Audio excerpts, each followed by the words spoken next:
सत्र में हमने इन प्रकार के एक चर वाले रैखिक समीकरणों के उदाहरणों को हल किया था। यहाँ ध्यान दें कि चर समीकरण के दोनों पक्षों में है। इस सत्र में हम कुछ सामान्य भ्रम पर नजर डालेंगे जो इस तरह के समीकरणों को समझने के दौरान हो सकते हैं। इस व्यंजक को देखें। इन दो विकल्पों में से कौन सा विकल्प इस व्यंजक का परिणाम होगा? आइए पहले ए विकल्प देखें। हम जानते हैं कि पद 7p वास्तव में 7 गुणा p है। इसी तरह यहाँ p को 1 गुणा p के रूप में लिखा जा सकता है। इसलिए इस व्यंजक में हम आसानी से वितरण गुण लागू कर सकते हैं। जब हम ऐसा करते हैं तो हम p को सर्वभाजक ले सकते हैं और इसके गुणांक को 7 घटा 1 लिख सकते हैं।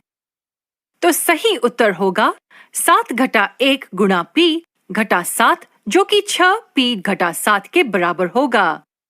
क्योंकि व्यंजक में कोई अन्य संख्या नहीं है, यह 7 जैसा है वैसा ही रहेगा। इसलिए सही विकल्प ए है। अधिकांश समय 7 को सामान्य मानना और दोनों p को एक दूसरे से घटाने की गलती करना संभव है और फिर हमें उत्तर के रूप में विकल्प बी मिलेगा। लेकिन ये उत्तर गलत है। एक और प्रश्न पर नजर डालते हैं। आपको क्या लगता है कि यह बयान कब सही होगा? अब आप सोच सकते हैं कि ए उत्तर है क्योंकि आखिर में h एक चर है। तो इसका मतलब है कि h का मान अलग अलग हो सकता है ना? इसलिए यदि h इस तरफ 7 के बराबर है और इस तरफ 0 है, तो यह बयान कभी-कभी गलत होगा। लेकिन यह दृष्टिकोण गलत है। क्या आपको पता है क्यों?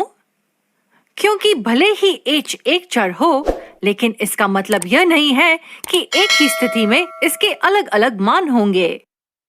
इसलिए h के एक साथ दो अलग-अलग मान नहीं हो सकते। यहाँ h एक अज्ञात संख्या दर्शाता है। तो h का मान एक ही संख्या है, लेकिन हम नहीं जानते कि यह क्या है।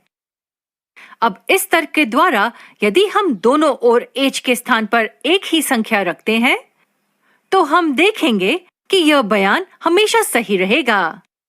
तो सही विकल्प बी है।